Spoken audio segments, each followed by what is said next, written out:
देख रहे हैं इंडिया टीवी, आपके साथ मैं हूं मीनाक्षी जोशी। मोदी की बिसात क्या यादव चलेगा मोहन के साथ? राज्यसभा चुनाव में लगे विधायकों में सेंध क्या अब चुनेगा अखिलेश का वोट? हम बात कर रहे हैं मध्य प्रदेश के मुख्यमंत्री मोहन यादव, जो कि लगातार दूसरे दिन आज उत्तर प्रदेश में हैं। यूपी की 80 सीटों को जीतने के टारगेट में मोहन यादव का किरदार तय कर दिया गया है। अखिलेश यादव पर सीधे अटैक कर मोहन यादव ने बिगुल फूंक दिया है। उत्तर प्रदेश में 10% यादव वोटर्स इस वक्त बीजेपी के टारगेट पर हैं और खास तौर पर उन 25 सीटों पर सबकी निगाहें हैं जहां यादव समाज डिसाइडर फैक्टर है। जी हां, 20% यादव वोटर 15 जिलों की लोकसभा सीटों पर जीत और हार तय करते हैं। ऐसे में पहले अखिलेश के विधायकों को तोड़कर अब मोहन यादव को फ्रंट पर लगाकर बीजेपी ने क्लियर मैसेज दे दिया है कि अखिलेश यादव के हर दांव को वो उत्तर प्रदेश में फेल करेंगे। मोहन यादव ने लखनऊ में कल यादव महाकुंभ को संबोधित किया और सीधे यूपी के 10% यादव वोटर्स को टारगेट किया। अखिलेश यादव पर अटैक करते हुए उन्होंने कहा कि अब एक ही परिवार यादव समाज का ठेकेदार नहीं है, मुझे सीएम बनाया गया, इससे यहां कुछ लोगों के पेट में दर्द हुआ।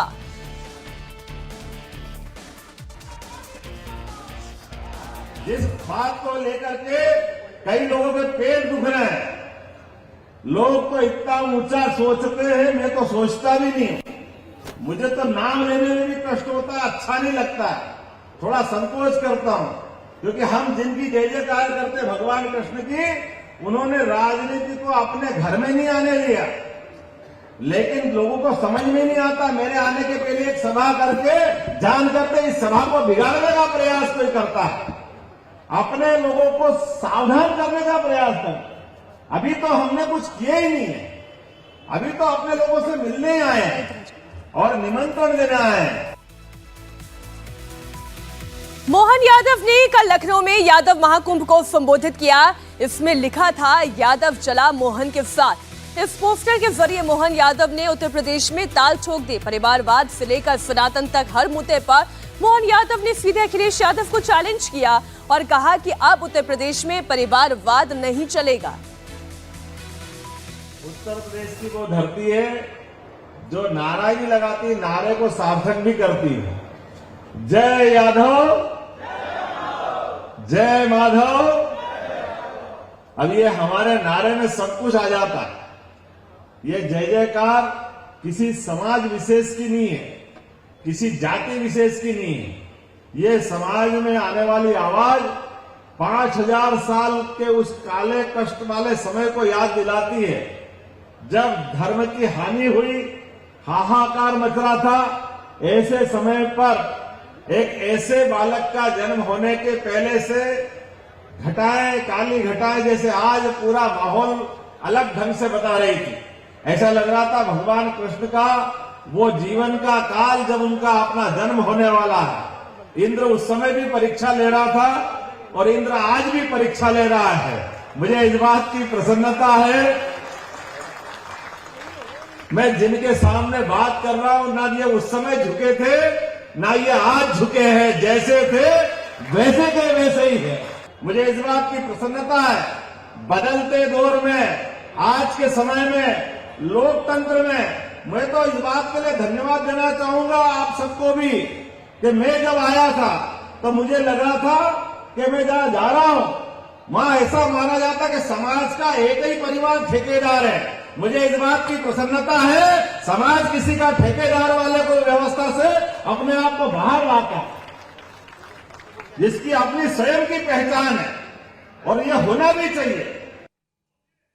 और वैसे भी बीजेपी की तो रणनीति यह है कि जहां पर परिवारवादियों का बोलबाला है, वहां पर प्रहार और ज्यादा कड़ा होने वाला है। आपको बता दें, उत्तर प्रदेश में 10% यादव वोटर्स करीब 40 से 50 सीटों पर अपना प्रभाव रखते हैं। आइए ये पूरा फैक्टर आपको समझा देते हैं।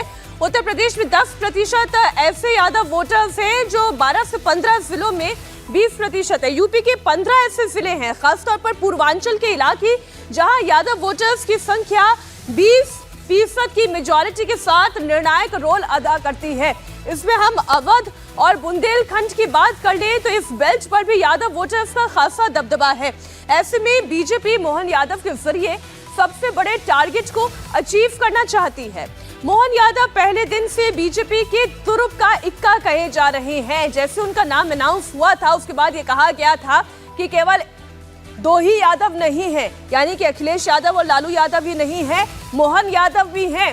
यूपी, बिहार, मध्य प्रदेश और हरियाणा, इन चारों स्टेट्स में 159 सीटें लोकसभा में आती हैं। उत्तर प्रदेश में 10% यादव वोटर हैं, तो बिहार में इनकी आबादी 15% की है, जो कि 40 सीटों पर डायरेक्टली अपना प्रभाव छोड़ती हैं। 15 सीटें ऐसी हैं जहां पर यादव वोटर 15% यादव वोटर सभी सीटों पर अपना दबदबा रखते हैं। मध्य प्रदेश की 25 सीटों पर यादव समाज का सीधा असर होता है। मुझे इस बात की प्रसन्नता है, मैं कोई दल विशेष का अभी प्रचार करने की बात नहीं कर रहा हूं, लेकिन इस बात के लिए तो धन्यवाद दूंगा कि मेरे पिताजी कोई मुख्यमंत्री नहीं थे, मेरे पिताजी कोई राजनीति में नहीं थे, मेरे परिवार वाले इन व्यवस्थाओं को जानते भी नहीं है। मैं तो आपने टीवी में देखा भी होगा, उस लाइन में भी नहीं बैठा था। मुझे सीधे सहज बोला, पहली बार तो मैंने भरोसा ही नहीं किया, क्योंकि मैंने अपने मुख्यमंत्री कोई बनता तो बहुत पैसे वाला होना चाहिए, बहुत सारे विधायक का समर्थन होना चाहिए, बहुत सारे प्रकार के परिवार का बैकग्राउंड होना चाहिए। मेरे अपने परिवार में तो ये कुछ नहीं था। मेरे अपने परिवार से कोई दूसरा विधायक नहीं, मेरे परिवार से कोई सांसद नहीं, मेरे परिवार से कोई मंत्री नहीं, मेरे परिवार के इस पहले राजनीतिक क्षेत्र में इस प्रकार की कोई व्यवस्था नहीं, लेकिन उठा करके सीधा मुख्यमंत्री का जवाबदारी दी है। देखिए, बीजेपी के काम करने की रणनीति आप मोहन यादव के उत्तर प्रदेश पहुंचने से समझिए। जब नरेंद्र मोदी बिहार पहुंचते हैं तो वहां पर भी परिवारवाद के ऊपर डायरेक्ट अटैक करते हैं। जब वो उत्तर प्रदेश आते हैं तो यहां भी परिवारवाद के खिलाफ वो बोलते हैं और वही बात मोहन यादव आगे बढ़ाते हुए नजर आए। दो तरीके के इस वक्त परिवारवाद हमें यादव फैमिली में दिखाई दे रहे हैं, एक बिहार का है और एक उत्तर प्रदेश का है।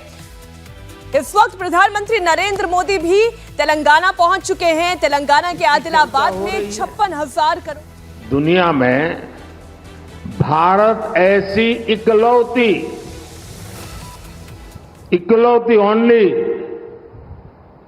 बड़ी अर्थव्यवस्था बनकर उभरा है जिसने पिछले क्वार्टर में 8.4% की दर से विकास किया है।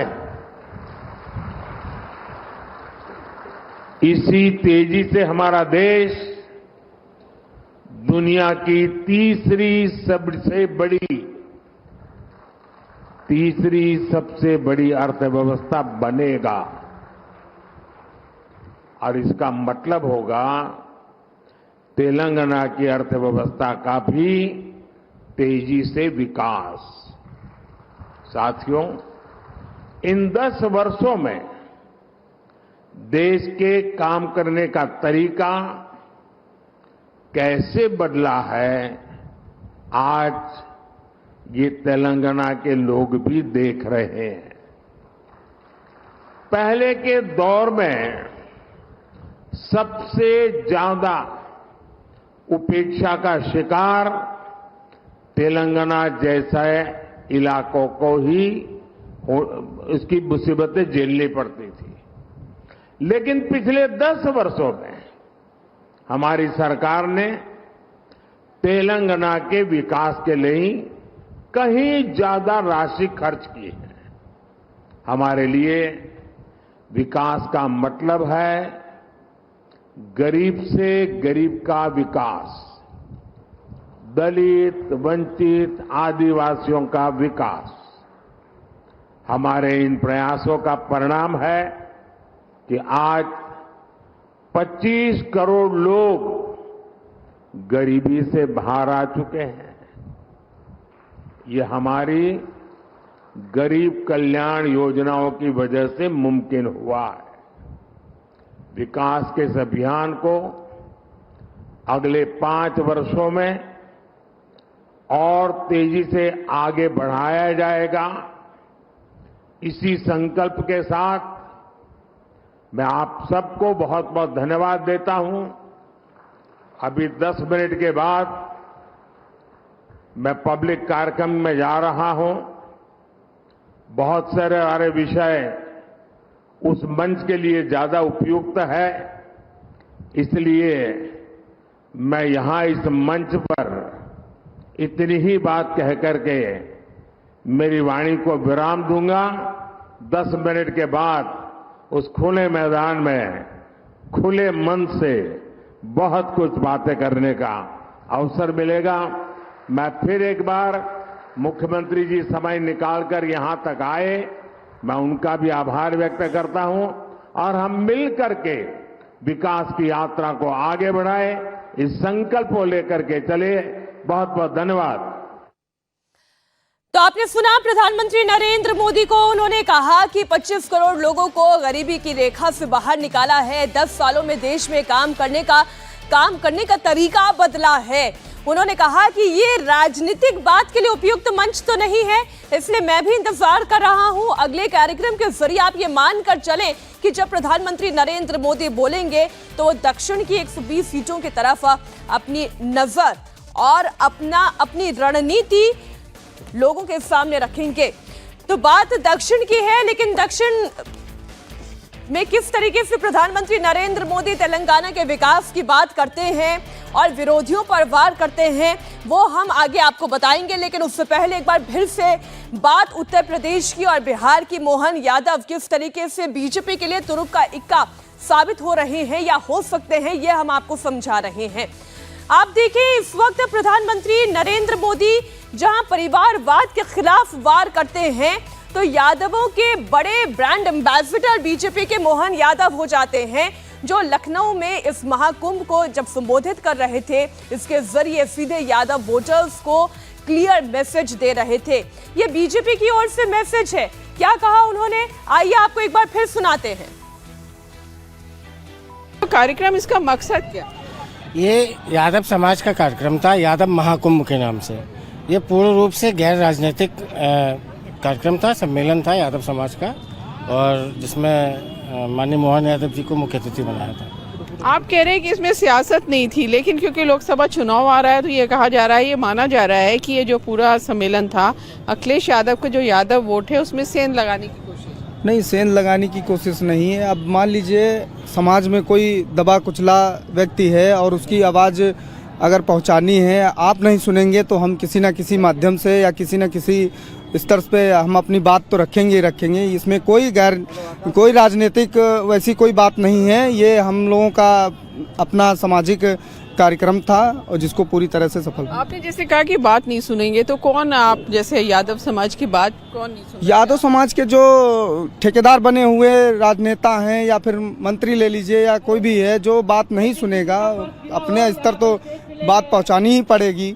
अगर नहीं समझेंगे तो हम लोग आगे बढ़ाएंगे। अभी तो हम आपस में ही बैठ के अपना सामाजिक स्तर पे अपना वो किए हुए हैं। अभी तक ये माना जाता है कि जो यादव हैं उत्तर प्रदेश में वो सब समाजवादी पार्टी के साथ माने जाते हैं, तो आपको क्या लगता है कुछ बदलाव? ऐसा कुछ नहीं है। समाजवादी पार्टी कोई यादवों की ठेकेदार नहीं है, कोई यादवों की ठेकेदार नहीं है समाजवादी पार्टी। यही बता, जो यादव समाज का भला करेगा, यादव समाज उसके साथ जाएगा, जो यादव समाज के लिए काम कर रहा है। देखिए, भारतीय जनता पार्टी ने कितना अच्छा काम किया है, माननीय मोहन यादव जी को मध्य प्रदेश का मुख्यमंत्री बनाया। तो यादव कोई किसी समाजवादी पार्टी से, किसी पार्टी से हम लोग बंधे नहीं हैं। लेकिन मोटे तौर पे ये माना जाता है कि जो यादव है वो समाजवादी पार्टी के साथ जाते हैं। नहीं, ऐसा नहीं है। जो अच्छा काम करते हैं उनके साथ जाते हैं।